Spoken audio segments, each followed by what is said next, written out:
Hi everybody, good morning. మనం previous క్లాస్లో kinematic equations గురించి మాట్లాడుకున్నాం.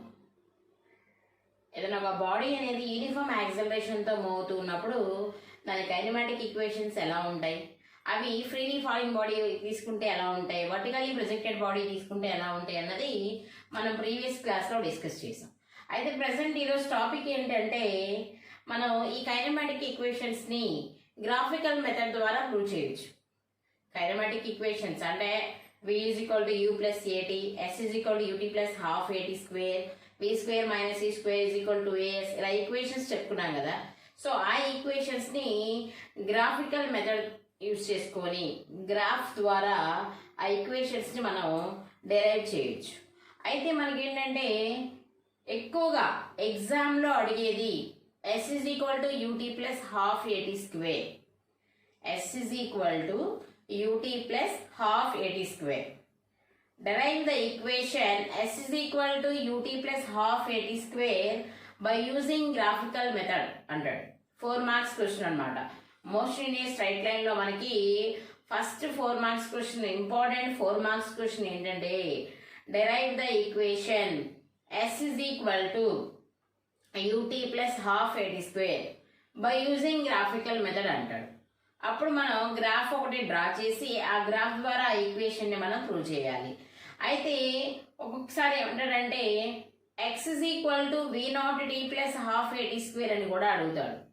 జనరల్గా మనకి అందరికీ తెలిసిన ఈక్వేషన్ ఏంటి అంటే s is equal to ut plus half at square, ఇది అందరికీ తెలుసు. దీన్ని గ్రాఫికల్ మెథడ్ ద్వారా ప్రూవ్ చేయమంటాడు.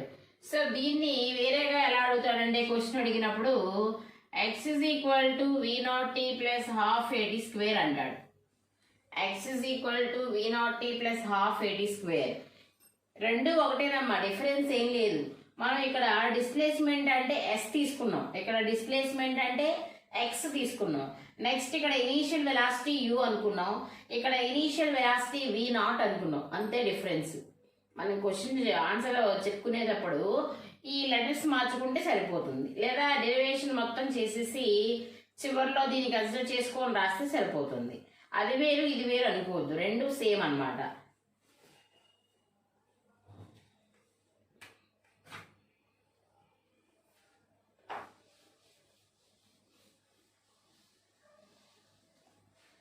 సో ఏం చేద్దామంటే ఫస్ట్ ఒక బాడీని కన్సిడర్ చేసుకోండి. Consider a body is moving with a uniform acceleration A. ఏదో ఒక బాడీ మూవ్ అవుతూ ఉంది. అయితే మనం తీసుకున్న బాడీ అనేది ఎలా మూవ్ అవుతుంది? యూనిఫామ్ యాక్సలరేషన్తో మూవ్ అవుతుంది. సో యూనిఫామ్ యాక్సలరేషన్తో మూవ్ అవుతుందంటే దాని యొక్క యాక్సలరేషన్ ఏ అనుకుందాం. యాక్సలరేషన్ ఎంతమ్మా? ఏ. అది స్టార్ట్ అయ్యేటప్పుడు ఇనీషియల్ వెలాసిటీ టైం 0 ఉన్నప్పుడు అనమాట. ఇనీషియల్ అంటే ఇంకా స్టార్ట్ అవ్వబోతుంది. సో అప్పుడు టైం ఎంత? 0.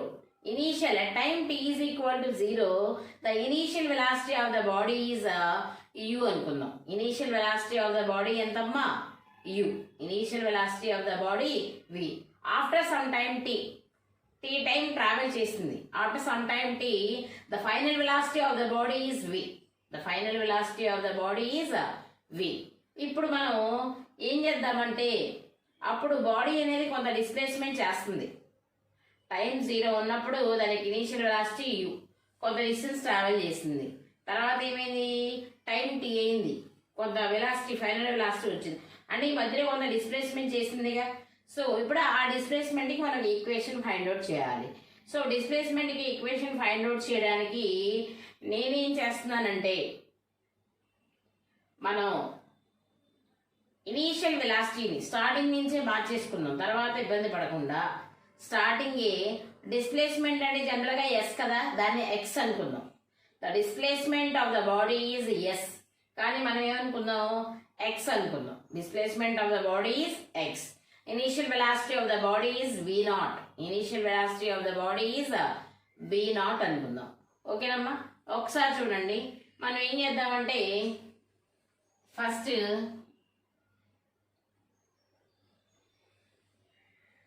ఒక కోఆర్డినేట్ సిస్టమ్ తీసుకోండి. ఇది x ఎక్స్ యాక్సిస్, ఇది వచ్చేసి Y axis. This is the origin. ఇదేంటమ్మా ఆరిజన్. ఎందుకని గ్రాఫ్ ద్వారా ప్రూవ్ చేయమన్నాడు కాబట్టి ఒక కోఆర్డినేట్ సిస్టమ్ని కన్సిడర్ చేసుకున్నాం. ఇది ఎక్స్ యాక్సిస్, ఇది వచ్చేసి వై యాక్సిస్. ఇప్పుడు ఏం చేస్తున్నామంటే మనం ఎక్స్ యాక్సిస్ మీద టైం తీసుకుందాం. ఎక్స్ యాక్సిస్ మీద ఏం తీసుకుందాం? Time tea. వై యాక్సిస్ మీద ఏం తీసుకుందాం? వెలాసిటీ. వై యాక్సిస్ మీద ఏం తీసుకుందాం అమ్మా? వెలాసిటీ తీసుకుందాం. వై యాక్సిస్ మీద వెలాసిటీ తీసుకుందాం. ఇప్పుడు మనం ఏమనుకుంటున్నాం? Consider a body is moving with uniform acceleration A. Consider a body is moving with uniform acceleration A. A అనే యూనిఫామ్ యాక్సలరేషన్తో ఒక బాడీ మూవ్ అవుతుంది. మూవ్ అవుతున్నప్పుడు స్టార్టింగ్ దానికి ఎంతో కొంత వెలాసిటీ ఉండాలిగా. So the initial velocity of the body is V naught. Initial velocity of the body is ఏంటమ్మా? V naught. సో మనం ఇక్కడ ఏంటంటే ఇనీషియల్ వెలాసిటీ లేదనుకోండి, బాడీని ఇక్కడి నుంచి స్టార్ట్, గ్రాఫ్ ఇక్కడి నుంచి తీసుకుంటాం. ఇనీషియల్ వెలాసిటీ 0 అయితే ఆరిజన్ నుంచి తీసుకోవాలి. కానీ ఇనీషియల్ వెలాసిటీ వి నాట్ అంటున్నాం. ఇనీషియల్ వెలాసిటీ ఎంత? V naught. So velocity X axis మీద ఉందా, వై యాక్సిస్ మీద ఉందా? మనకి వెలాసిటీ అనేది ఎక్స్ యాక్సిస్ మీద ఉంది. వెలాసిటీ అనేది దేని మీద ఉంది? ఎక్స్ యాక్సిస్ మీద ఉంది. వై యాక్సిస్ మీద ఉంది.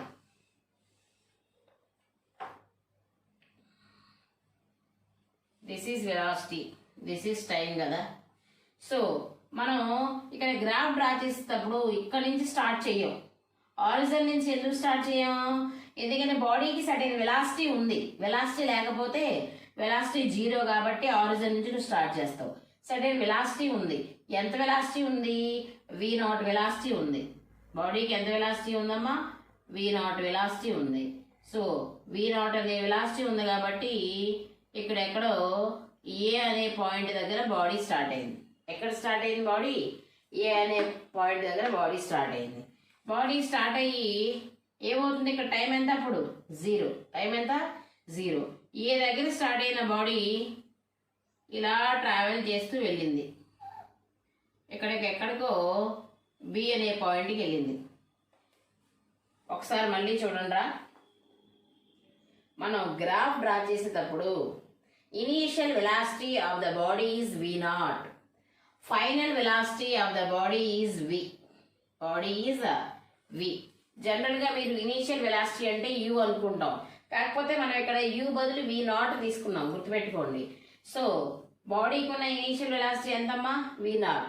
బాడీ ఎక్కడ స్టార్ట్ అయింది? ఏ అనే పాయింట్ దగ్గర స్టార్ట్ అయ్యి ఇలా మూవ్ అయ్యి కొంత సడన్ డిస్ప్లేస్మెంట్ చేసి ఎక్కడ దాకా వెళ్ళింది? బి దాకా వెళ్ళింది. సో బి దాకా వెళ్ళేటప్పుడు దాని యొక్క వెలాసిటీ చేంజ్ అయ్యిద్దిగా. అంటే ఇది ఇనీషియల్ వెలాసిటీ, ఇది వచ్చేసి ఫైనల్ వెలాసిటీ. సో బాడీ యొక్క ఫైనల్ వెలాసిటీ ఎంత? వి. అప్పటికి టైం ఎంత? టీ. టైం ఎంత? టీ. సో అయితే మనం ఏం చేద్దాం? ఇక్కడ వెలాసిటీకి టైంకి గ్రాఫ్ గీస్తున్నాం. వై యాక్సిస్ మీద వెలాసిటీ, ఎక్స్ యాక్సిస్ మీద టైం తీసుకొని నువ్వు గ్రాఫ్ గీస్తున్నావు. సో ఇప్పుడు ఈ విటీ గ్రాఫ్ అనేది మనకి ఎలా వచ్చింది? స్ట్రైట్ లైన్ వచ్చింది. The velocity time graph is a straight line. నువ్వు వెలాసిటీకి టైంకి మధ్య ఒక గ్రాఫ్ గీస్తే ఆ గ్రాఫ్ అనేది స్ట్రైట్ లైన్ వచ్చింది. This is the displacement of the body. A నుంచి బి వరకేగా బాడీ మూవ్ అయింది. So this is the displacement of the body. Body యొక్క డిస్ప్లేస్మెంట్ అన్నమాట. Displacement of the body. అయితే ఇప్పుడు నువ్వు ఈ డిస్ప్లేస్మెంట్ ఫైండ్ అవుట్ చేయాలి. ఏం ఫైండ్ అవుట్ చేయాలి? ఈ డిస్ప్లేస్మెంట్ అనేది ఫైండ్ అవుట్ చేయాలి. So the straight line of the VT graph is a displacement of the body అవుద్ది. The straight line of the VT graph అంటే velocity time graph straight line వచ్చింది. ఈ straight line ఏమవుతుంది? Displacement of the body. ఆ body ఎంత displacement travel చేస్తుంది అన్నది తెలుస్తుంది. అయితే ఏబి ఈ ఎక్స్ కనుక్కోవాలి, ఫైండ్ అవుట్ చేయాలి. ఈ డిస్ప్లేస్మెంట్ కనుక్కోవాలంటే ఈ లైన్కి కింద ఉన్న ఏరియా మొత్తం నువ్వు ఫైండ్ అవుట్ చేయాలి. The displacement of this line, ఈ లైన్ కావాలి, ఇది డిస్ప్లేస్మెంట్ కావాలంటే ఈ లైన్కి కింద ఉన్న ఏరియా మొత్తం ఫైండ్ అవుట్ చేయాలి. ఈ లైన్కి కింద ఉన్న ఏరియా అంటే ఒక సడన్ షేప్ ఏమీ లేదు. అందుకే నేనేం చేస్తానంటే ఈ బి దగ్గర నుంచి ఒక పర్పెండిక్యులర్ లైన్ని డ్రా చేశా. బి దగ్గర నుంచి ఏం చేశానమ్మా, ఒక పర్పెండిక్యులర్ లైన్ని డ్రా చేశా ఎక్స్ యాక్సిస్ మీదకి. నేను దీన్ని సి అనుకున్నా. ఏమనుకున్నానమ్మా, సి అనుకున్నా. A B C. బి దగ్గర నుంచి ఒక పర్పెండిక్యులర్ లైన్ డ్రా చేసుకున్నా. ఇప్పుడు మనకి ఏం ఫామ్ అయింది, ట్రపీజియం ఫామ్ అయింది. సో ఇలా ఫామ్ అయినా కూడా నీకు ఏరియా కనుక్కోవడానికి కుదరట్లా. మళ్ళీ ఏం చేస్తానంటే ఈ ఏ దగ్గర నుంచి ఈ ఎక్స్ యాక్సిస్కి ఒక ప్యారలల్ లైన్ డ్రా చేశా. ఎక్స్ యాక్సిస్కి ఏం చేశానమ్మా, ఒక ప్యారలల్ లైన్ డ్రా చేశా. ఈ లెటర్ని డి అనుకున్నా. ఏమనుకున్నా, డి అనుకున్నా. ఒకసారి చూడండి, మనకి ఏబి అంటే డిస్ప్లేస్మెంట్ ఆఫ్ ది బాడీ అంటే ఎక్స్. ఎక్స్ కావాలి. ఎక్స్ కావాలంటే ఈ లైన్కి కింద ఉన్న ఏరియా మొత్తం నువ్వు ఫైండ్ అవుట్ చేయాలి.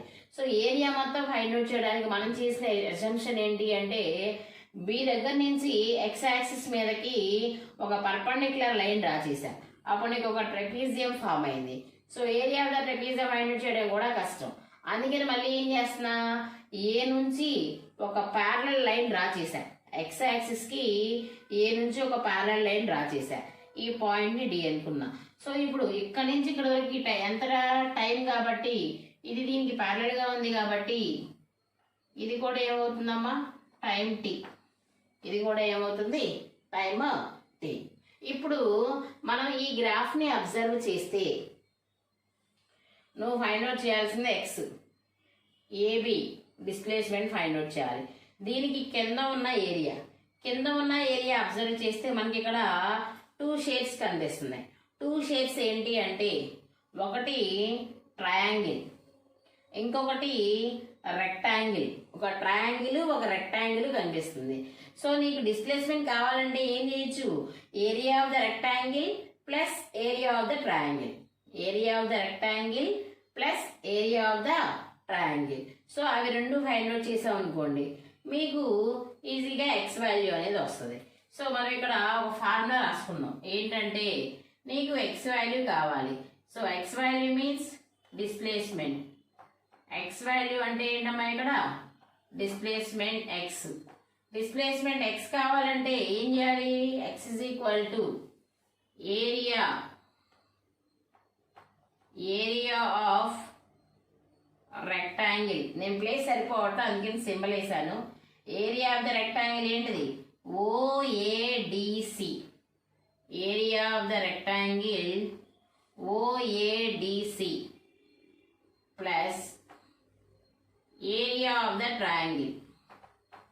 ఏరియా ఆఫ్ ద ట్రయాంగిల్ ఏంటమ్మా, ABD. ABD.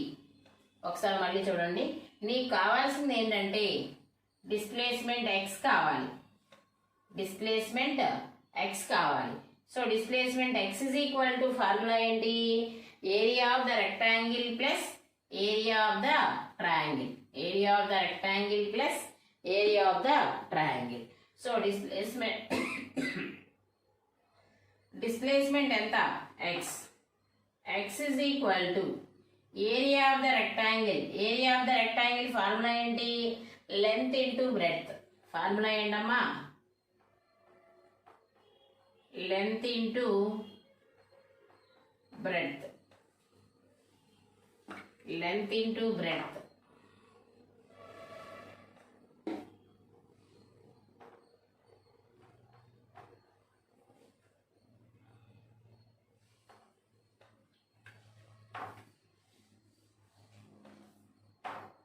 X is equal to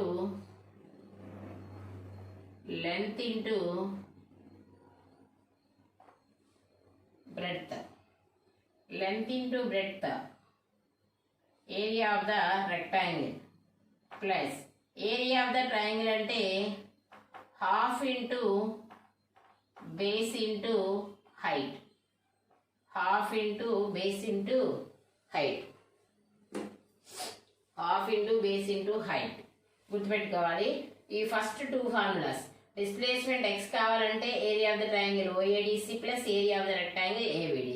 so అయితే X is equal to area of the rectangle formula length into breadth plus area of the triangle formula half into base into height. మ్యాథమెటిక్స్లో మీ అందరికీ తెలిసిందే.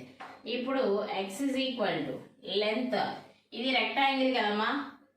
ఈ రెక్టాంగిల్లో length అంటే ఇదేగా, ఇది లెంత్, ఇది బ్రెడ్త్. సో లెంత్ ఎంత?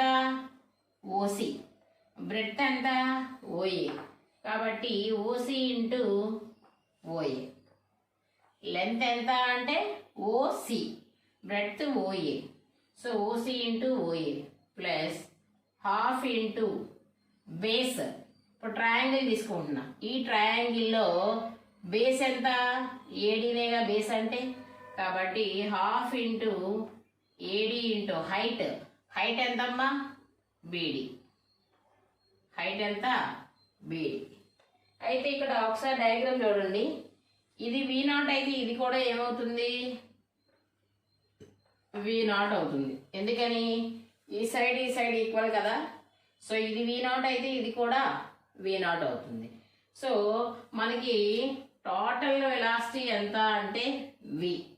అందులో ఈ పార్ట్ V0, ఈ మిగిలిన పార్ట్ ఏమవుతుంది? ఇక్కడి నుంచి ఇక్కడికి ఏమవుతుంది? V minus V0. V minus V0 అంటే BD వాల్యూ ఎంత? V minus V0. BD value ఎంత ఇక్కడ? V minus V0. కాబట్టి ఇక్కడ x ఇజ్ ఈక్వల్ టు, ఒకసారి చూడండి, OC. OC అంటే ఎంత? ఇది టీనేగా. టీనేగా ఈ లెంత్ టీనే కదా, టీ. OC అంటే టీ. OA. OA అంటే ఎంత? V0. కాబట్టి నేను ఇక్కడ T into V0 plus half into AD. AD ఎంత? T. T into BD. BD ఎంత? V minus V0. ఇప్పుడు x is equal to T into V0 అన్నా V0 ఇంటూ T అన్నా ఒకటే. కాబట్టి x is equal to V0 T plus half into T into, నేను ఇక్కడ ఏం చేస్తున్నానంటేనమ్మా విడిగా ఒకసారి చెప్పుకుందాం. మనకి బాడీ అనేది యూనిఫామ్ యాక్సలరేషన్తో మూవ్ అవుతుంది. సో యూనిఫామ్ యాక్సలరేషన్తో బాడీ మూవ్ అవుతుందంటే దానికి కంపల్సరీ కైనమాటిక్ ఈక్వేషన్స్ అప్లికబుల్ చేయొచ్చు కదా. So generally we know that velocity formula V is equal to U plus AT. V is equal to U plus AT జనరల్గా formula. కానీ ఇక్కడ V is equal to U అంటే initial velocity V0 కదా తీసుకుంది. కాబట్టి V is equal to ఏం రాద్దాం? V0 plus AT. వినాలి, జనరల్గా V is equal to U plus AT అన్నది ఫార్ములా ఇనీషియల్ వెలాసిటీ U ఉన్నప్పుడు. ఇక్కడ ఇనీషియల్ వెలాసిటీ V0 తీసుకున్నాం కాబట్టి V is equal to V0 plus AT. So మనం ఈ V0 తీసుకొద్దాం. అప్పుడు ఏమైంది? V minus V0 is equal to AT. ఈ V0 తీసుకొచ్చా, ఈజ్ ఈక్వల్ టు అవతలకి తీసుకొచ్చా. So V minus V0 is equal to AT. So ఇక్కడ V మైనస్ V0 ప్లేస్లో నువ్వేం రాయొచ్చు? AT రాయొచ్చు కదా. కాబట్టి నేను ఇక్కడ AT రాస్తాను. Next x is equal to V0 T plus half T into T square. ముందు ఏముంది కాబట్టి half AT square. Half AT square. So మనం ప్రూవ్ చేయాల్సింది ఇదే కదా. x is equal to V0 T plus half AT square by using graphical method. ఇది ఏంటంటే 4 marks question. బ్రీఫ్గా ఒకసారి చూద్దాం.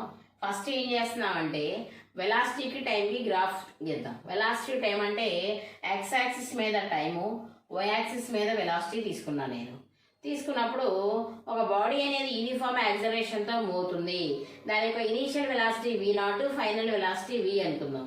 సో ఇది ఆరిజిన్ కింద తీసుకుంటే స్టార్టింగ్ బాడీకి కొంత వెలాసిటీ ఉంది కాబట్టి సో ఆ గ్రాఫ్ అనేది ఇక్కడ నుంచి స్టార్ట్ చేయాలి. లేదు అంటే ఇక్కడ నుంచి ఆరిజిన్ స్టార్ట్ చేసేవాళ్ళం. ఇనీషియల్ వెలాసిటీ ఉంది కాబట్టి ఇక్కడ నుంచి స్టార్ట్ చేసా. ఆ initial velocity V0. Body A నుంచి B వరకు వెళ్ళింది. అప్పుడు అది చేసిన డిస్ప్లేస్మెంట్ ఎంత? ఎక్స్. సో ఈ డిస్ప్లేస్మెంట్ కావాలి అంటే ఈ లైన్కి కింద ఉన్న ఏరియా ఫైండ్ అవుట్ చేయాలి. సో దానికోసం నేను బి నుంచి డికి ఒక పర్పెండిక్యులర్ లైన్ డ్రా చేశా ఎక్స్ యాక్సిస్ మీదకి. అప్పుడు మనకు ఒక ట్రెపీజియం ఫామ్ అయింది. అది కాంప్లికేటెడ్గా ఉంది కాబట్టి ఏ నుంచి డికి ఒక ప్యారలల్ లైన్ డ్రా చేశా. అప్పుడు నీకు 2 పార్ట్స్ ఫామ్ అయ్యి, ఒకటి ట్రయాంగిల్, రెండోది రెక్టాంగిల్. ఇప్పుడు ఈ లైన్ యొక్క డిస్ప్లేస్మెంట్ కావాలి, బాడీ యొక్క డిస్ప్లేస్మెంట్ కావాలంటే ఈ area of the triangle, area of the rectangle find out చేయాలి. సో మనకి ఫార్ములా ఏంటంటే displacement is equal to area of the rectangle plus area of the triangle. So area of the rectangle ఎంత formula, length into breadth. Area of the triangle ఎంత, half into base into height. So length ఎంత అంటే OC, breadth ఎంత అంటే OA. So OC into OA plus half into base. ట్రయాంగిల్లో base ఇదే కదా, ఇది base, ఇది హైట్. బేస్ ఎంత అంటే ఏడి, హైట్ ఎంత అంటే బీడి. మళ్ళీ మనం ఇక్కడ ఏం చేస్తున్నాం, ఇది ఈక్వల్ కాబట్టి ఇక్కడ V0 ఉంటే ఇక్కడ V0 పెట్టుకోను. Total velocity V. సో ఈ మిగిలిన పార్ట్ ఏమైంది, V మైనస్ V0. ఇప్పుడు ఓసి అంటే ఎంతమ్మా, టీ ఇంటూ ఓఏ అంటే V0 plus half into AD అంటే ఎంత, టీ ఇంటూ బీడి అంటే ఎంత, V మైనస్ V0. ఇప్పుడు మనం వీని ముందుకి టీని పక్క రాసుకున్నాం. So V0 T plus half T into మళ్ళీ V మైనస్ V0 అంటే మనకేం తెలుసు, according to the kinematic equation V is equal U plus AT ఫార్ములాలో U ప్లస్లో V0 పెట్టుకున్నాం. V is equal V0 plus ఏటీ. V0 ఇటు తీసుకొస్తే V minus V0 is equal to AT. Then V is minus V0 అంటే ఏమనుకున్నాం, AT. టోటల్గా X is equal to V0 T plus half AT square. So మన question ఎలా అడుగుతాడంటే derive an equation x is equal to V0 t plus half AD square by using graphical method అంటాడు. అప్పుడు ఈ డయాగ్రామ్కి 1 mark ఉంటుంది, డెరివేషన్కి 3 marks ఉంటాయి. So ఒక నిమిషం గ్రాఫ్ గురించి ఒక 4-5 లైన్స్ రాయాలి, మ్యాటర్ రాయాలి, గ్రాఫ్, నెక్స్ట్ వచ్చేసి డెరివేషన్. ఇది స్ట్రైట్ లైన్లో ఇంపార్టెంట్ క్వశ్చన్, కంపల్సరీ చాలాసార్లు 4 మార్క్స్కి అడిగాడు. ఓకేనమ్మా, థ్యాంక్ యూ.